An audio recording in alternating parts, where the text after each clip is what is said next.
Kia ora. In today's news, the chief coroner suggests tighter purchasing rules around harmful substances won't stop young New Zealanders from the substance abuse known as huffing.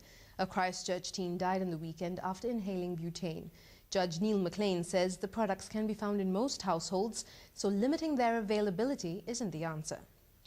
The Wellington High Court is upholding the Parole Board's decision to place sex offender Stewart Murray Wilson in a house near Whanganui Prison. The local mayor, Annette Main, says the council will now focus on allaying the fears of their residents.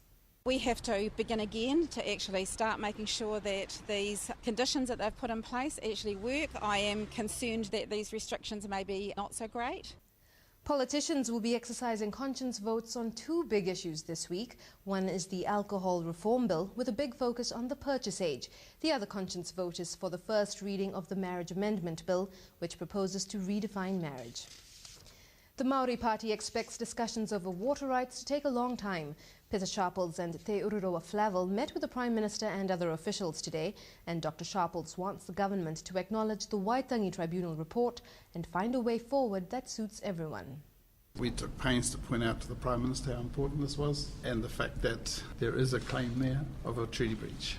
Next Monday is when the Prime Minister plans to respond to the Waitangi Tribunal's report. While Mr. Key refrained from commenting on questions about Maori shares in the SOEs, he did voice the hope that the partial float of state-owned energy companies would not be affected. It doesn't believe that a change in ownership structure alters Maori's capacity to register genuine rights and interests in water. The Royal Commission of Inquiry into the Pike River mine disaster has been granted more time to report its findings. Attorney General Chris Finlayson announced a 2-month extension, with the report now due in November. Overseas, a tsunami warning has been issued for Costa Rica, Nicaragua, El Salvador, Honduras, Guatemala, Panama and Mexico after today's 7.4 magnitude quake off the coast of Central America. It follows a series of tremors, or a seismic swarm, in the U.S. Meanwhile, the east coast of the United States is preparing for incoming tropical storm Isaac, which has already ripped through Cuba and Haiti. Syria's violence is spilling into Lebanon. Fresh fighting in Tripoli broke a ceasefire between Sunni Muslim and Alawite neighborhoods, reflecting Syria's battles, where mainly Sunni militia are challenging the troops of President Bashar al-Assad and Alawite Muslim himself. The West fears the spreading sectarian clashes could further destabilize the region.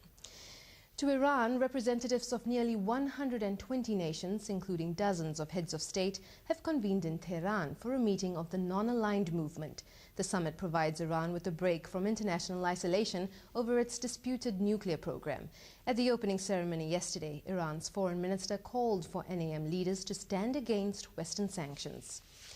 And finally, sectarian tensions are simmering in Burma's west, where clashes between Buddhists and Muslims have left 88 people dead and thousands homeless. The Muslim Rohingya, one of the world's most persecuted minorities, have few rights in Burma.